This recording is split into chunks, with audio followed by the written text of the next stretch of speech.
darling of corporate India, especially with some of the recent moves that we have seen. In that sense, is this being seen as a huge positive from the point of view of India Inc.?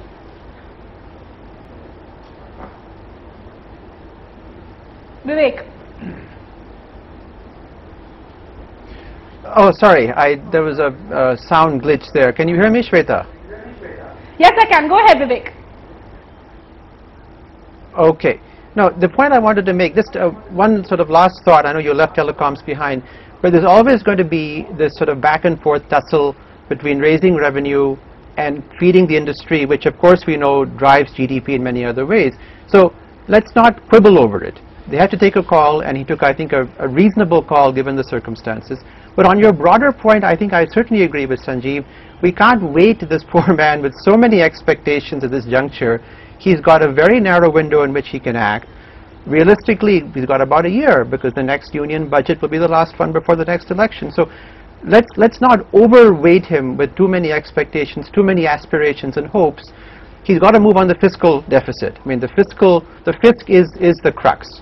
And how he handles that between now and next year, and how he stimulates investment, revives confidence of the private sector. Now, he is sort of the darling of India Inc., as you've said, and that I think bodes well for the intangible, for sort of the animal spirits, as the Prime Minister has called it.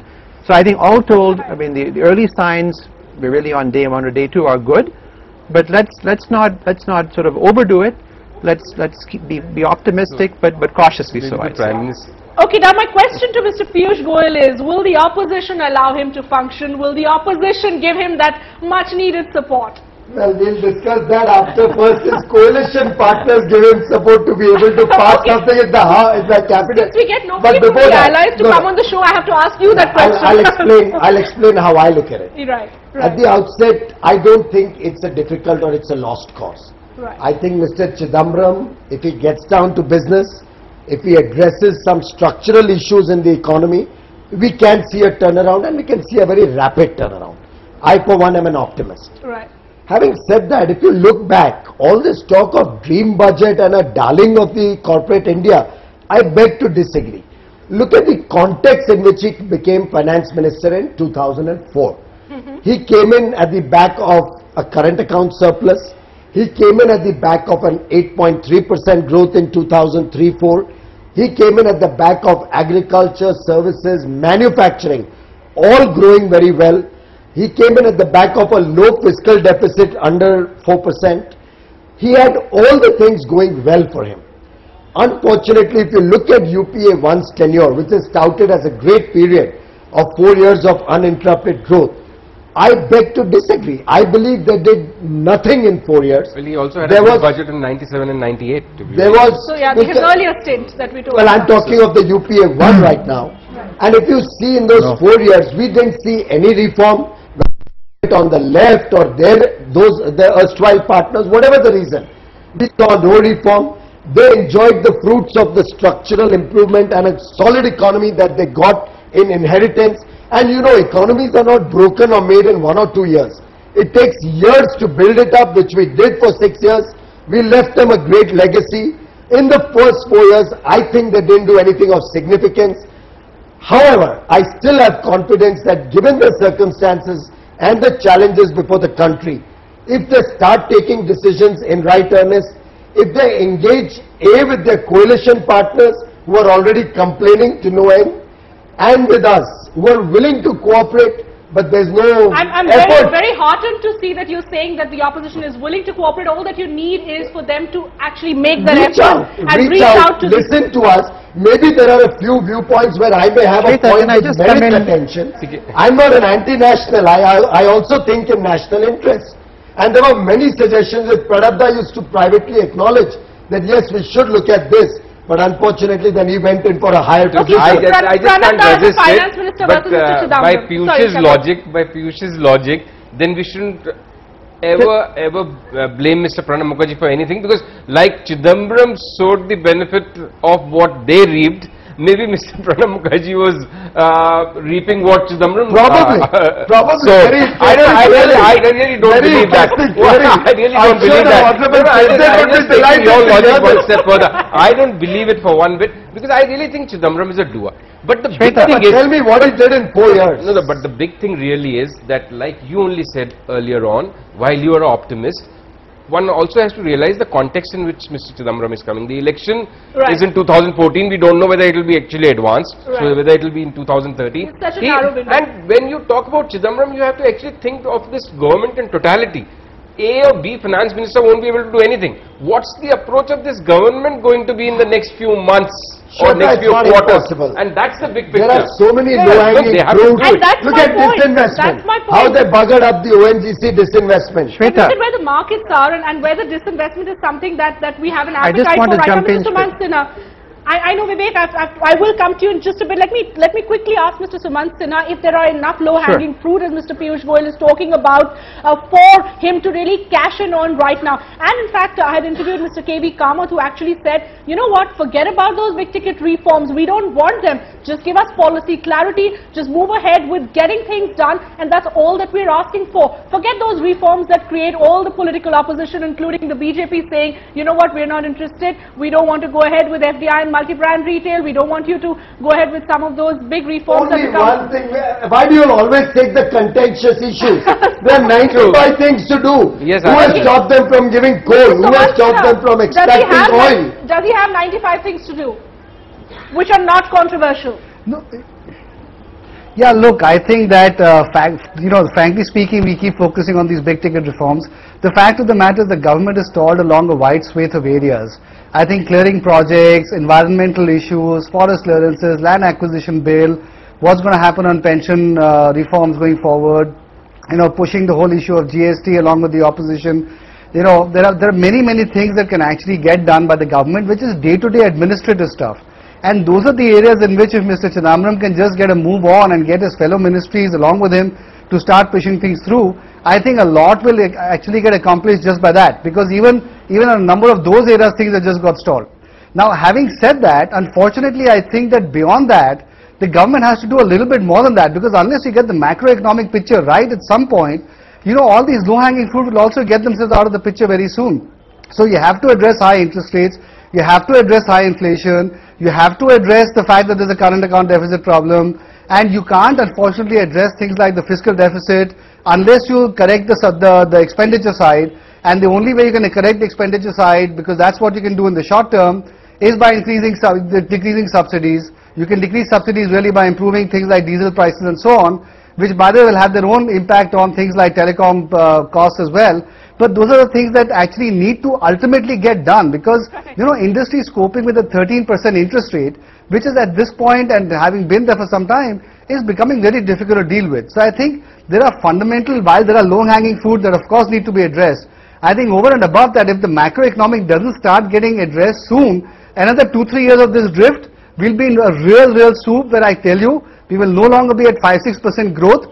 Just 6 months ago we were talking about 7 or 8%, 9%. Now we're talking about 5 or 6.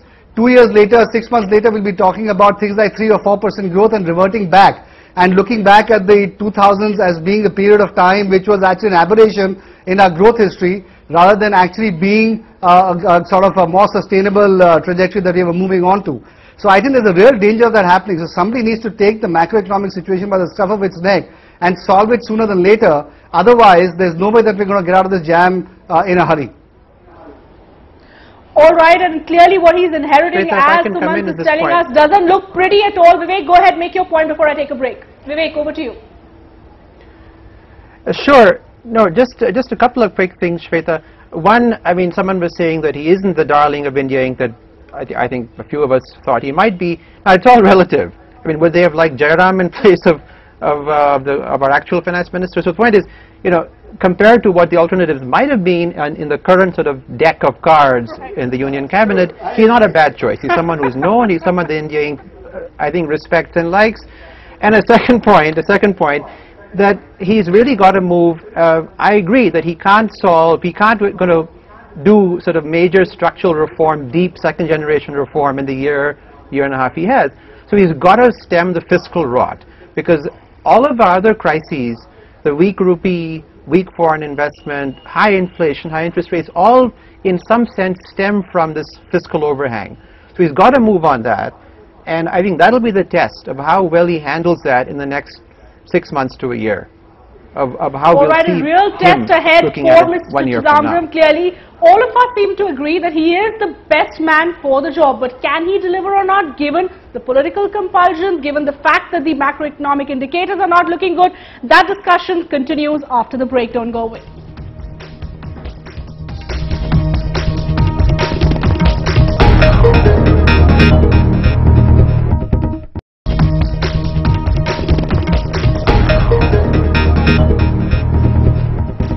Welcome back. You're watching We Mean Business on NDTV Profit, and we're discussing if India's new finance minister can deliver or not. And interesting comments coming in, including some who believe that he is really the darling of India Inc. And clearly, corporate India seems to be celebrating already. I spoke earlier with Mr. Vikram Singh Mehta, chairman of Shell Group of Companies. I started by asking him if optimism is now returning to India Inc. ever since Mr. Chidambaram has taken over.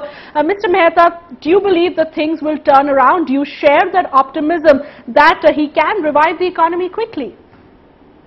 We have a finance minister who is more experienced than probably anyone else in the cabinet with regard to finance.